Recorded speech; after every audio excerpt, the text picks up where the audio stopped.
टाकीपेक्षा इथं मोटर बसवलेली आहे. इथं टाकी आहे. इथून इथं मोटरला इनलेट दिलेलं आहे टाकीचं. मोटरचं आउटपुट इकडे गेलेलं आहे.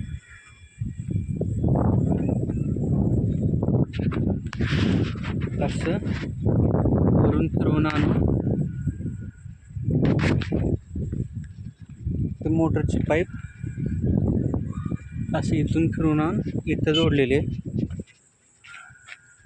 इथूनच पाणी थंड आत जातं आणि मोटर बंद झाली की इथूनच पाणी हे वापरायला नेलेलं आहे.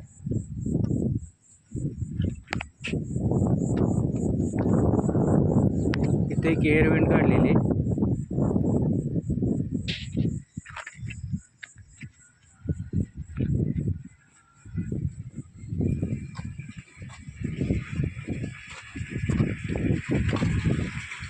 इथं वरच्या साईडला हा सेन्सर जोडलेला आहे.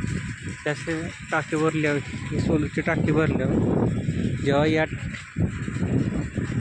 पाईपमधून पाणी बाहेर येईल आणि त्या सेन्सरला लागेल तेव्हा हे मोटर बंद करून टाकेल.